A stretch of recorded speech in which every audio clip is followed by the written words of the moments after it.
All right. Well, welcome everyone to Psychedelics at Work, a new perspective on leadership development. So excited to have you here joining us with Stephen Huang, the speaker today. So excited about having him here with us. The purpose of today is to explore the benefits of psychedelics in leadership development, professional growth, and healing trauma. We're aiming to foster an open dialogue and innovation in the workplace and creating a space for us all to engage and a meaningful discussion with like-minded professionals. So, little session disclaimer before we get going. This is a community-led event, not a culture amp event. We recognize that this is a sensitive topic and can bring up some things for folks. So it could very much make some people uncomfortable. And as we navigate this conversation, we are very much committed to creating an inclusive environment where our members are able to have hard conversations. This is a space where we can discuss bold topics with experts in this industry. So welcoming your feedback, let us know if and how we can improve, but we know that we don't always get things right, even though we strive to do so and have hard conversations. So we'll have a chance to do a little community check-in. We'll get to hear from our expert speaker, and then we'll have time for a little interactive discussion, a little Q&A with our speaker, and then closing remarks. So if we haven't met, my name is Jessie Jacob. I am one of our senior community managers here at Culture Amp, running our Culture First Global Chapters program alongside many of you know my colleague and peer Demario Bell, who runs our People Geek Slack community. So if you're not in People Geek Slack, definitely would recommend keeping the convo going in there. All right, so let's check in. Go ahead and scan this QR code on your phone. Or you can go to Slido, you can open a browser and go to slido.com and enter in this event code. That works too. Jesse, I don't think you're sharing your screen. I don't see this. No, you were. The screen was shared. Yeah, we saw it. Oh, really? I didn't see it. Hold on. Oh, amazing. I was like, that would be amazing. Oh, maybe it's me because I'm co-host. I can't see I didn't see it either. Huh. Now I'm seeing it. All right. Well, here we go. Would love to hear from you all. What's one word that comes to mind when you think of psychedelics? Healing, expansive, past, possibilities, opening, enlightening, fun, trippy, transcendental, neural pathways, drug, liberation. This is awesome. Groovy. I like it. Nice. Mostly positive things. Almost all positive things. Neuroplasticity. Nice. All right, I'm loving this. I'm moving us on to our next question. So what's one word that comes to mind when you think of psychedelics at work?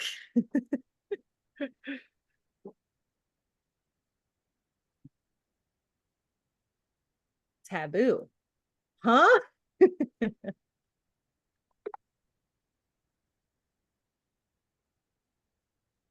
Legal liability. Risky. Grateful Dead playlist.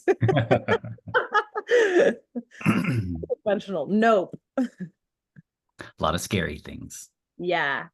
Dangerous. Death of ego. Prohibited. Controversial. Yeah. This is great. Yeah. Taboo is just right there. Bold and beautiful taboo. All right. Last question for us to check in. Again, want to remind you, this is an anonymous poll. Have you ever taken a psychedelic journey?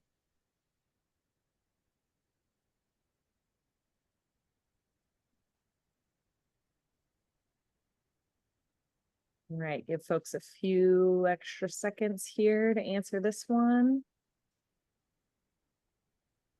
Nice. Good mix. Right. I wouldn't want, 80 or 90% in either direction. So this is good. Good. Okay.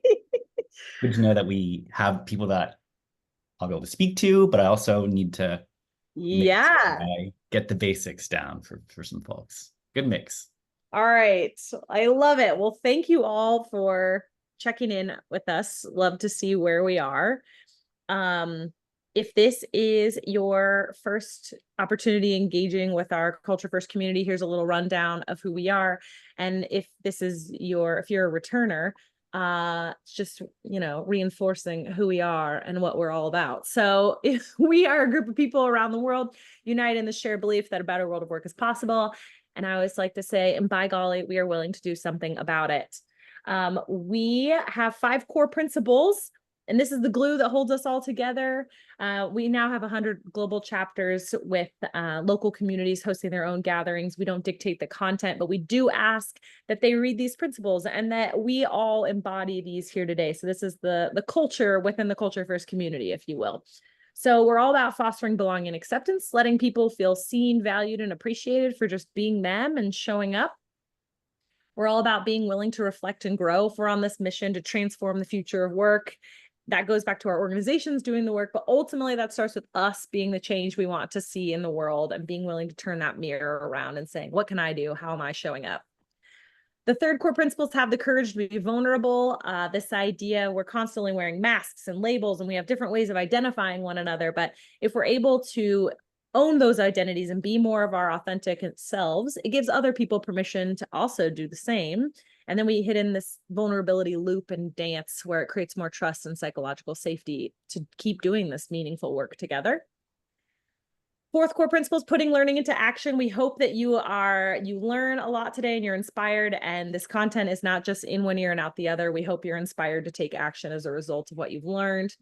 And lastly, connection inside, business outside. Just posted about this on LinkedIn like 2 hours ago. This is, I think, something that really makes our community special, which is we want you to connect as human beings first. And if that leads to you all doing business later, that's cool. But like hardcore sales and networking is not the primary purpose of this gathering. We're here to learn and grow together. That's what we're all about. All right. So today's speaker, not speakers, I can't spell. Stephen, the Director of Social Justice at the Multidisciplinary Association for Psychedelic Studies, also a former camper, aka a Culture Amp employee, out doing really, really meaningful work. And has been doing lots of speaking engagements on psychedelics at work. So excited. I've had a chance to see Stephen speak on this topic and was just in awe and learned a ton. So really excited that you're here collaborating with us and the community, Stephen. So thank you so much. Over to you, my friend. Thank you, Jesse.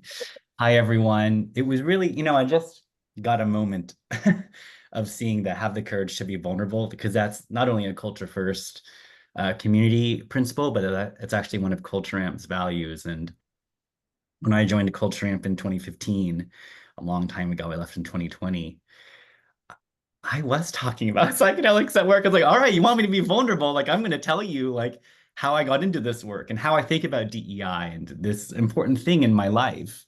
And so I had the courage to talk about, and Culture Amp gave me the psychological safety to talk about psychedelics. And when I left and I was on the phone with Didier, the CEO of Culture Amp, I was like, I think I want to move into the psychedelic space, and I don't know how I would do it. And he was like, you know how to do it. And I was like, oh, what? I just like write a LinkedIn post. And he's like, yeah. And that's what I did. And found my way to the Multidisciplinary Association for Psychedelic Studies, but I actually didn't start working at MAPS until 2021. And this quote is actually from 2020. After George Floyd was killed, I was on an interview with New York Magazine because I was the head of DEI at Culture Amp. And they were talking to me, asking me questions about, what solutions do you have to offer? Where do you think the space is going? And I was like, I'm actually really disillusioned with the DEI space. I feel like it's leading into more polarization, and I actually feel like we're maybe even feeding that polarization, and people on the sidelines don't know how to engage. And I actually feel like psychedelics might be an interesting way to potentially bridge some of the divides that we have and to heal the trauma, because I just saw us as all traumatized people living in traumatizing times. And the reporter didn't really get it. And I don't think she wrote about me very favorably, but another thing that Coltrane taught me is to embrace it when someone tells you something can't be done.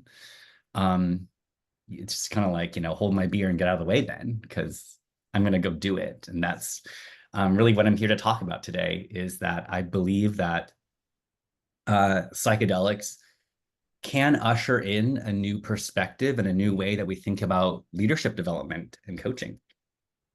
So yeah, next slide.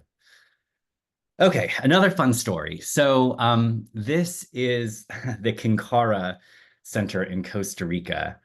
I was referred by a psychedelics venture capitalist to a very luxurious ayahuasca retreat in Costa Rica.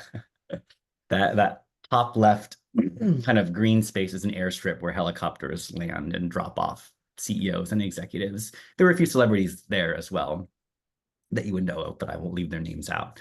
And I was like, this is where I'm going to have my spiritual awakening. Like, I'm going to heal my intergenerational trauma with these people. Like, I was pretty skeptical. I was unsure if I actually had anything in common with these people. Mostly white, mostly male.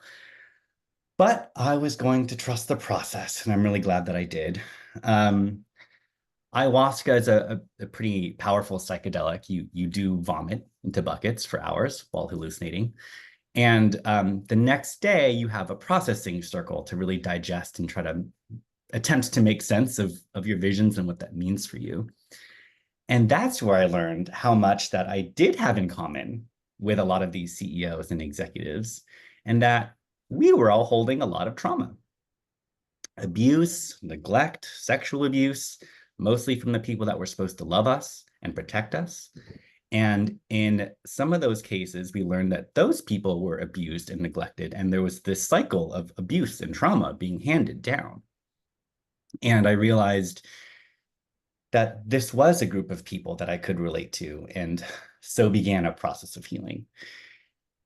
And listening to these CEOs with their trauma is when I realized that actually trauma makes a great CEO or founder. I assumed it was economic privilege that helped enable their success, but no, actually, in hearing a lot of their stories, it was deep, unaddressed trauma from having parents that loved money more than him. So he had to become a ruthlessly successful CEO to be worthy of love, was a common story that I heard and did relate to a little bit. So if you know an incredibly driven CEO, maybe consider that their success is driven by some sort of maladaptive strategy for safety and love.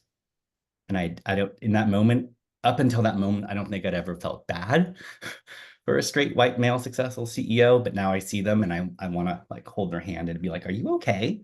Like, how did you get this way? What inspires you to work 24/7, 365 and take the brunt of what it is to run a company? Yeah, it might not be what you think. And a lot of CEOs are speaking out now. John Mackey of Whole Foods, Blake Mycoskie of Tom Shoes. These are people that speak openly about their psychedelic journeys. So yeah, next slide.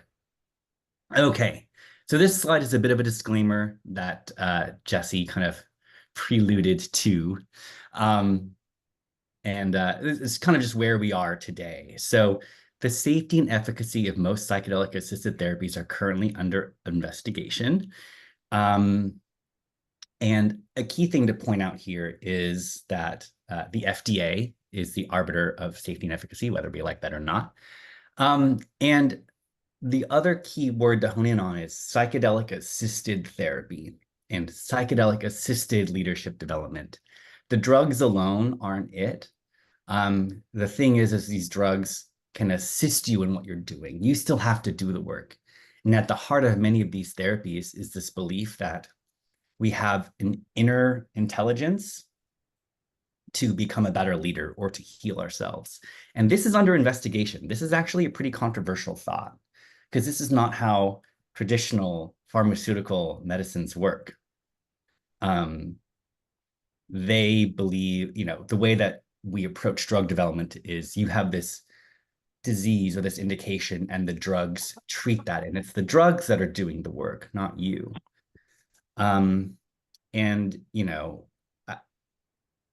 let me think of an example. Eating disorders it's a good one it's a fascinating one in the sense that, our understanding of eating disorders is actually evolving and not very clear. Is it a chemical imbalance that's causing the body to suffer, or is it the body that's not getting the right nutrients that's creating the chemical imbalance? We actually don't really fully know how eating disorders work, but it does appear that some psychedelics are really good for treating that. So, most drugs treat one thing. The hypothesis is that psychedelics can interact with multiple aspects with therapy. So that's just kind of where the landscape is. A lot of science, a lot of research happening. But no treatments work for everyone. Medical or therapy, no treatments work for everyone. All treatments have risks. And it's important that people don't over-rely on something, particularly with things like with PTSD. In my line of work, you have a lot of people that are like, oh, this is the thing that will work. This is the last thing that I'm going to try.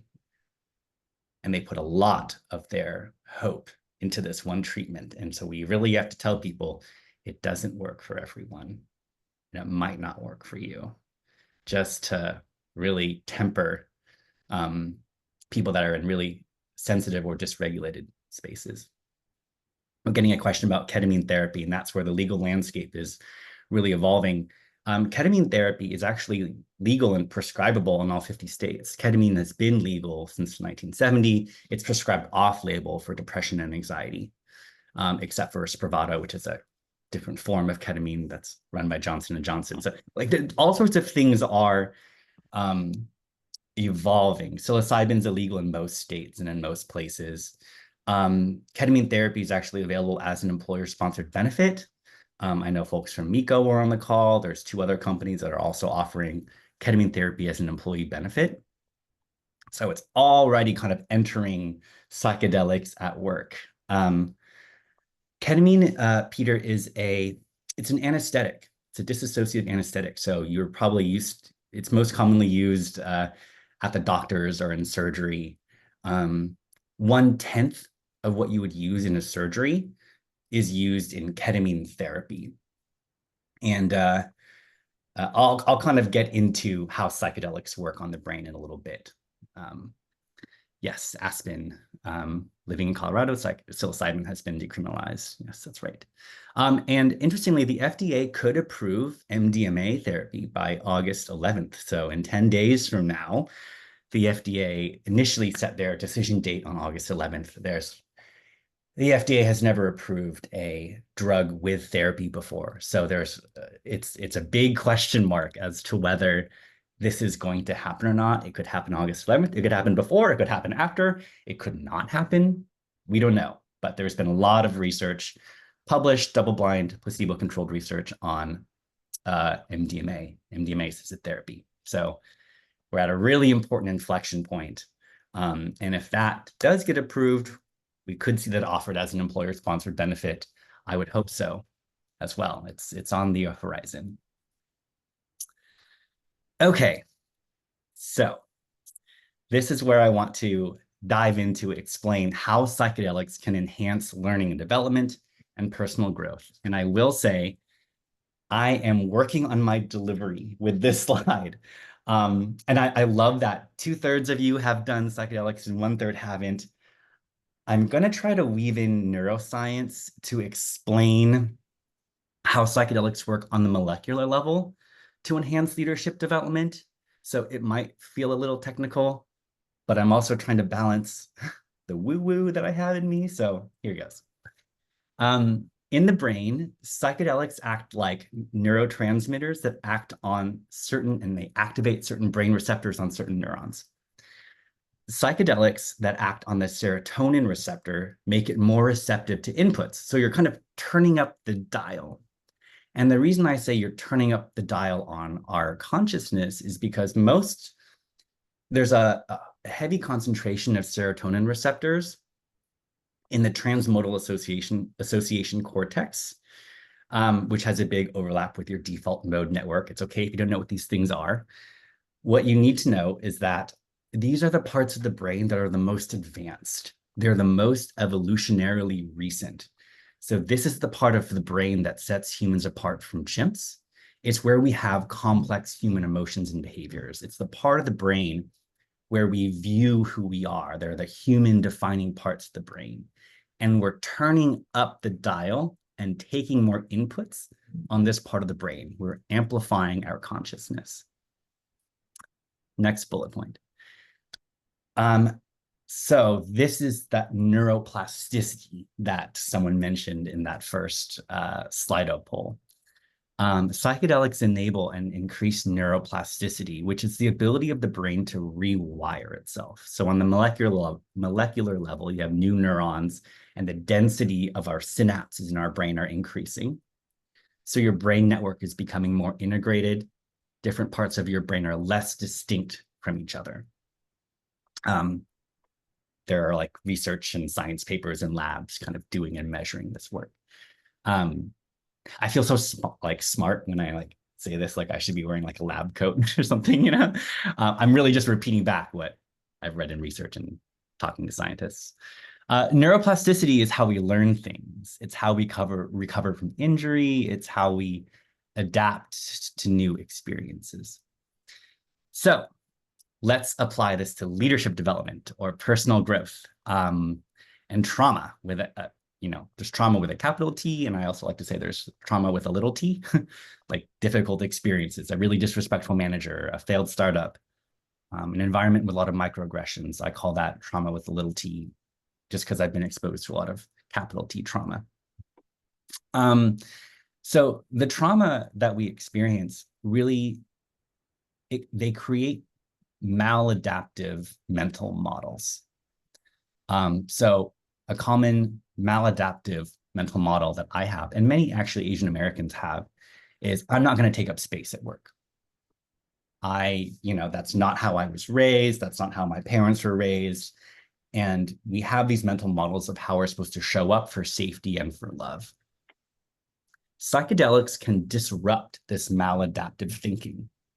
So for example, some psychedelics like ketamine downregulate your amygdala, your fight or flight response. So you may have a freer exploration of thoughts or the ability to examine a different perspective with an executive coach or a therapist for that matter. And so that your maladaptive model that many of us have, that we carry into our work selves, becomes more malleable, and your self-concept becomes more fluid. I hope this is making sense. Yes, Jesse. Yeah, a lot of our maladaptive models are simply self-limiting beliefs that we have at work that through history or through systems have held us back, that are manifested in how we operate at work. Psychedelics can rewire those things or give you a chance to repurpose and repackage those things. Oh, thank you, August. So the last kind of I would call it a crude oversimplification of psychedelics at work psychedelics are performance-enhancing drugs. In the same way that I think of caffeine as my daily performance-enhancing drugs, obviously caffeine has a lot fewer risks, which is why we all do it. There's a lot more risks with psychedelics, but you can think of it in the context of leadership development or running a business or innovation as a performance-enhancing drug. So I do want to pause here. Do we have any feedback on weaving the neuroscience with the application? Is this making sense? This is the audience that I am specifically trying to reach. So I hope it lands and we're all on the same page. Thank you, Katya. If you have any more questions, you can DM me as well, and I can follow up as well with anyone. But thank you. Perfect. Yeah, I had to really think about how I explain it with science, but also there is no research on psychedelics in leadership development yet. It doesn't exist. A lot of the funding for psychedelic science is to treat, depression, anxiety, and clinical indications that insurance can cover. That's where the money is. Follow the money. But I think there is a potential for psychedelics in leadership development. Yeah, Lorraine, there are lots of different psychedelics, and I'm breezing over all the different kinds. MDMA that I've talked about is not something. Can you go to the next slide, Jesse? I'm going to talk about microdosing for a little bit. So, like MDMA is not something that you would want to microdose. And right here, ibogaine and DMT are listed. If you kind of click twice, I have like little blocks that come up. Yeah, don't think about. I'm not going to talk about microdosing ibogaine or DMT. You can. I have no experience doing that. You certainly can. I don't want to say don't do it. It's just, you used to have to Google microdosing and then like follow like a random guy on Reddit on how to microdose, and it was a little scary. I don't know if anyone's done microdosing before, but now there are microdose coaches out there. I'm actually studying to become a microdose coach. There's like a 14-week program. I'm also on the faculty. So I've mentioned ketamine as an employer-sponsored benefit. I actually want to talk about microdosing right now. Microdosing is probably the biggest littlest trend that I'm seeing in terms of psychedelics at work. It's definitely getting its moment in the spotlight. I don't know if it's going to be a trend that sticks or not. We will see. So I'm going to cover just, I wouldn't even say cover. I'm going to discuss two commonly microdosed psychedelics, LSD, also known as acid, and psilocybin, the ingredient in magic mushrooms. And the reason I'm showing this chart is to kind of just briefly explain that a microdose is the range of microdose is less than the threshold for feeling it, so to speak, or being high. When I microdose mushrooms, for example, I do 0.2 grams. And actually, if I did 0.5 grams, I would actually feel it. So everyone is a little bit different here. The rule is kind of like start low and go slow. And when you're on a microdose regimen, you might do, there's different protocols. One says 1 day on, 2 days off. Another one says 4 days on, 3 days off. So there's a lot of different variability with microdosing. Serena, to your point with mushrooms, they're going by weight here, but the amount of psilocybin, the active ingredient, is different in different parts of the mushroom. So actually, there is no super accurate way to get to 0.2 grams. That's 0.2 grams of something that may have more or less concentration of an active ingredient in.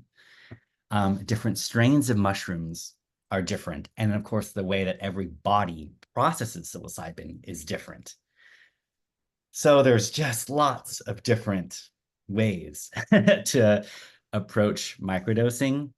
And even it says here, the recreational to therapeutic 3 to 5 grams. If I do 3 grams, I'm very, very high. And 5 grams is what I did for a therapeutic dose at a center and processed a lot. That's like for me, maybe a once in a lifetime amount. Some people do that more regularly.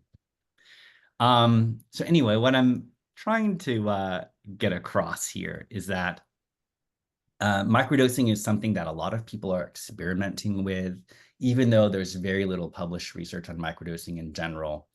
I'm on the fiscal sponsorships team of my company, so we're helping fund more microdosing research. But I actually think that microdosing in leadership is about to blow up. I think it's much more accessible. It's less risky. So when you're on these amounts of psychedelics, you still go to work, you still pick up the kids, you still have to do laundry. Microdosing is, doing a larger dose, this therapeutic dose, is great for like treating clinical conditions.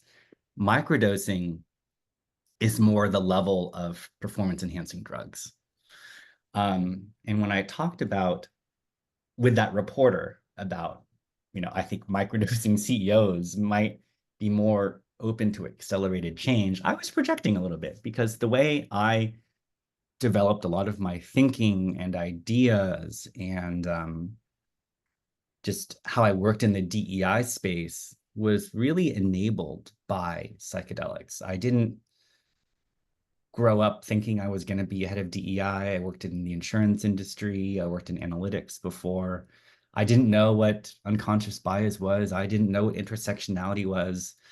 until I was using psychedelics more frequently and exploring these parts of what really lit me up, what I wanted to do with my life. And it led me to where I am today. So yeah. Okay, so let me see if there's any questions. Yeah. Erica Kimball, yes, and Desiree, thank you. So there are mushrooms that are not psychoactive. They don't change the way you're like you breathe or you think or your heart beats, but things like lion's mane mushrooms or cordyceps mushrooms or different mushrooms that are what I would consider adaptogens and have other health benefits that are used. Also, those functional mushrooms are often combined with psychoactive mushrooms for more neuroplasticity or bioavailability. Yeah, Lorraine, I'll have to follow up with you on that one. There's only so many things I can say on a recording. Yes, Aspen, there's something called the Stamets stack, which I love, which is psilocybin mushrooms, vitamin B2, and lion's mane mushrooms. Okay, so the next frontier of the entire psychedelic movement, psychedelics at work.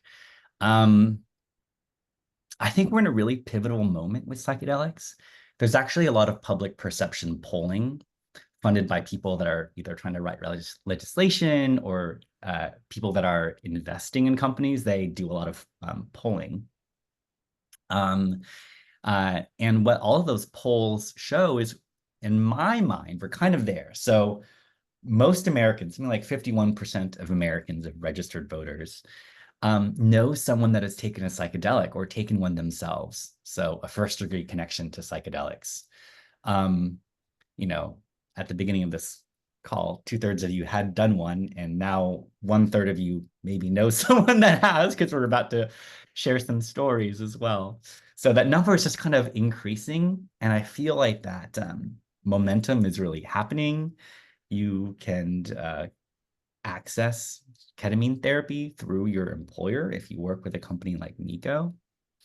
And there's just, people know that they're being studied and researched, and there's a lot of excitement and experimentation, a lot of people pushing the boundaries, like myself, of what I can get away with.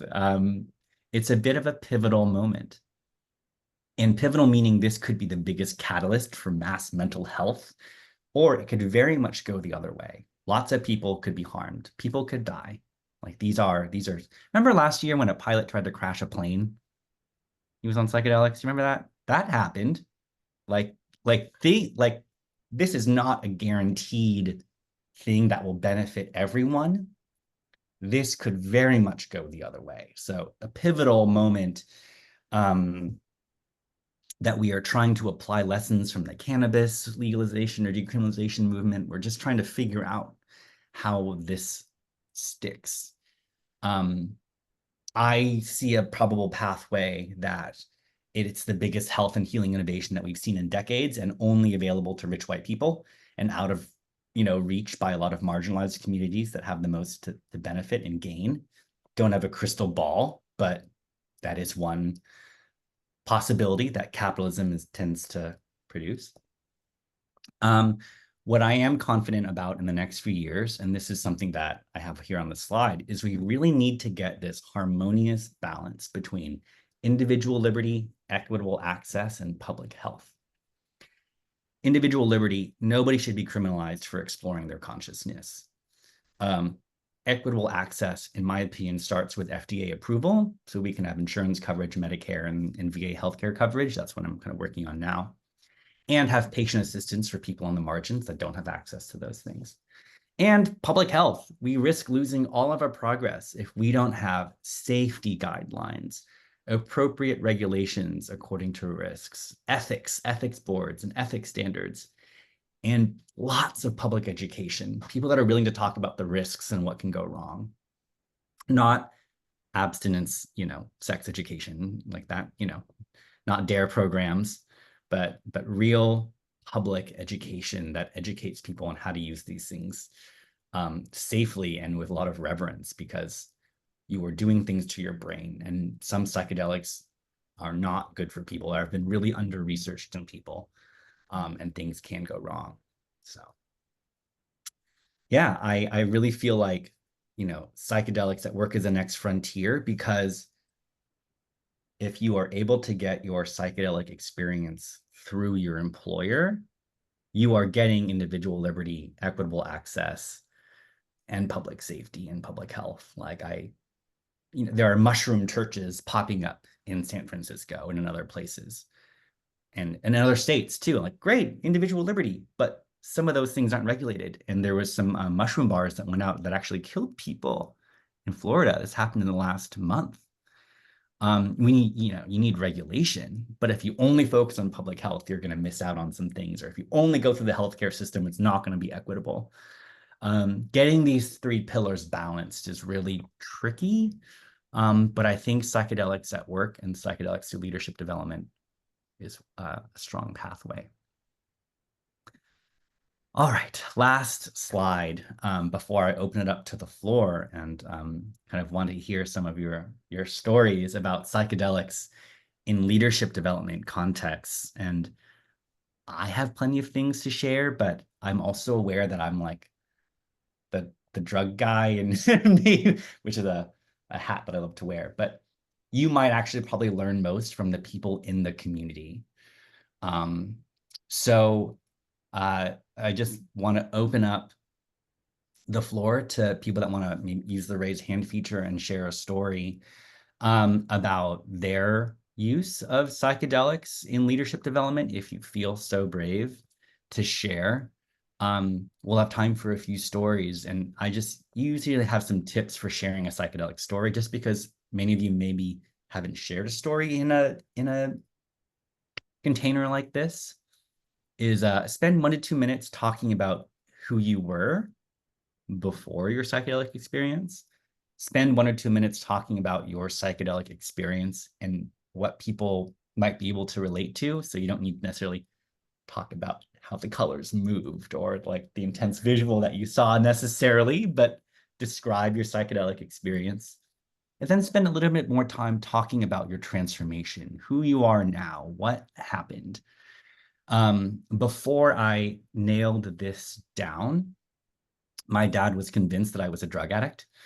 And now, using this framework, he understands that I use this as a tool to help shape and transform who I am today, which is a more loving and more open-hearted son.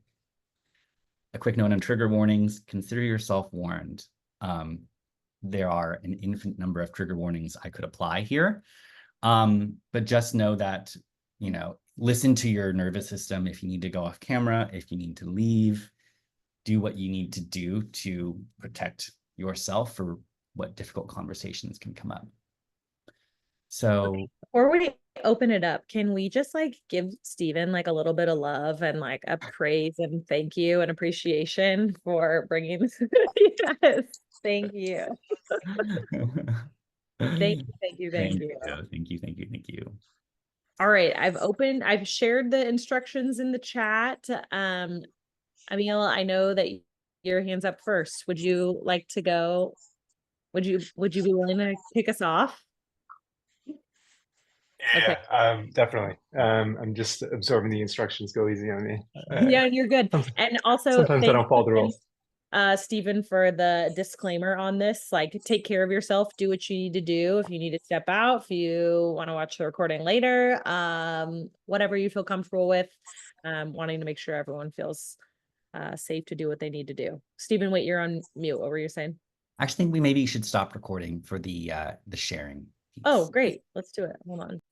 Stephen, I'm turning on the recording again. Would you mind repeating that part about the drugs are the... Yeah, the drugs are a tool. A tool, yeah.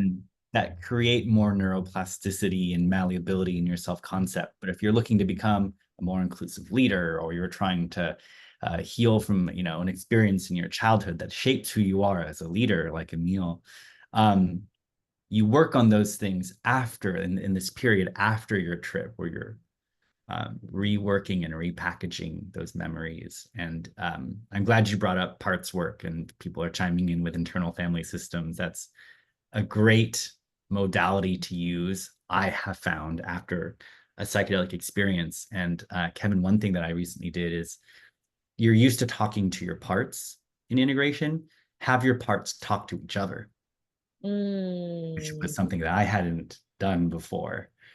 And then have your parts ask you, your core self, questions. And anyway, I won't go down that rabbit hole, but there's a lot we could go. That could be its own hour. I love it. I want to, for the folks who are definitely going to be watching this recording, because I've had lots of people reach out. I'm just going to sum up like some of the things that I heard is that I know how to discern my fear from the ability from my ability and still move forward to not let it paralyze me. My levels of consciousness are raised through having these kinds of conversations, and that's part of the power of community, is being able to learn from other people's shared stories and lived experiences. The experience of doing psychedelics has highlighted duality for me in my life, and this quote of doubt everything and find your own light came up. This idea of stopping and surrendering and stopping trying to force things to happen, especially applying that even to work. And then how you are able to support other people and being able to learn about internal family systems and parts works and better understanding yourself at a much deeper level and all the different ways that you're showing up. Were just some of the things we discussed in our juicy stories that we heard. Okay, I love that Stephen's sharing his info in the chat. I want to be conscientious of time. But I also really want to take a moment for this because this just like feels right. One of the nicest things you can do for yourself is to find something about somebody that you appreciate. You heard from a lot of really amazing humans during the last hour. Take a moment to just send them a DM, a personal DM, either whether it's on Zoom or connect with them on LinkedIn. And share the thing that you appreciate about them. I really, really am very grateful for the level of courage to be vulnerable. We certainly embodied that today, one of our principles. So thank you for those of you that did that. Taking a moment for us to send folks a DM. Or just take a breath, because I don't know about you all, but I'm like, oh, I need a moment here before I transition to my next thing. Awesome. And then just some, Stephen, I want to give it back to you before I share some like closing announcements and things that we have going on in the community, but anything you wanted to share and kind of tie things up? This is like my therapy. I feel like being able to hold space for people to share and have this experience and to learn is what really gets me jazzed just about the Culture First community as well. Like Jesse mentioned, I worked at Culture Amp for a number of years, and this is the part of Culture Amp that I miss the most. It's just getting to connect with people and shift the way we think about work. You may not be a camper forever, but you're a community member forever, Stephen. I love it. Can we give one last like round of applause or love and reaction for Stephen for sharing your time and energy with us today? Thank you, thank you, thank you. Freaking legend. Learned so much every time we interact. So thank you. Okay, just some closing announcements. We just announced this today. We're doing a digital well-being session around how we have Zoom fatigue and phone fatigue and this idea of always having an always-on culture. So we're doing that in September if you want to join us for that session. There's other ways to stay connected. I would definitely recommend checking out the People Geek Slack community if you're not already in there. Lots of amazing discussions happening where we could definitely keep this conversation going. And I think that the folks in there would really find that fascinating. We also have a Culture First podcast. We have a newsletter. Culture Amp has an amazing newsletter that comes out every week called The Geekly.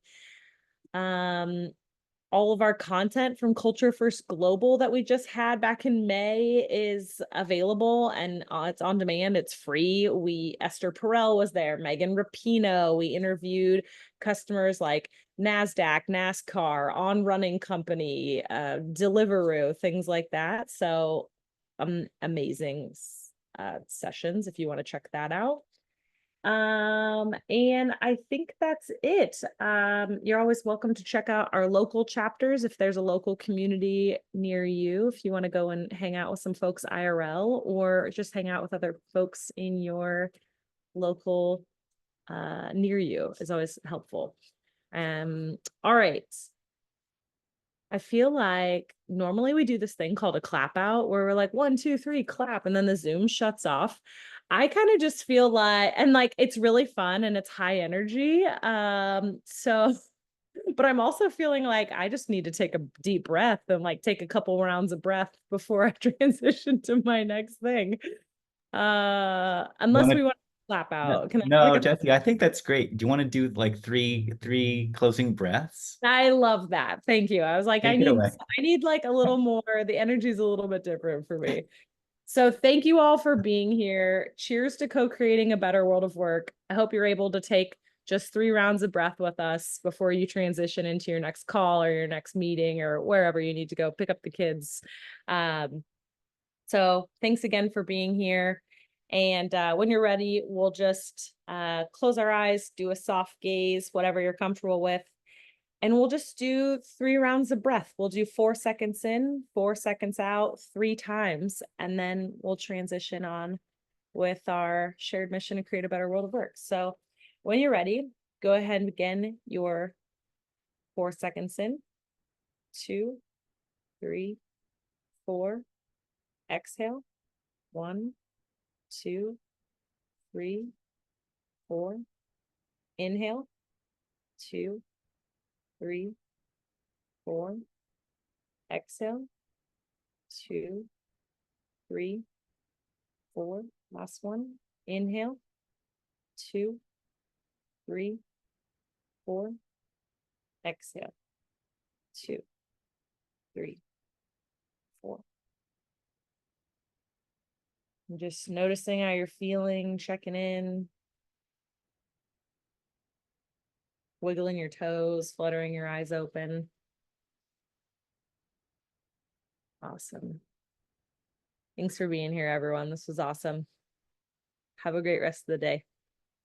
Cheers. Bye, everyone.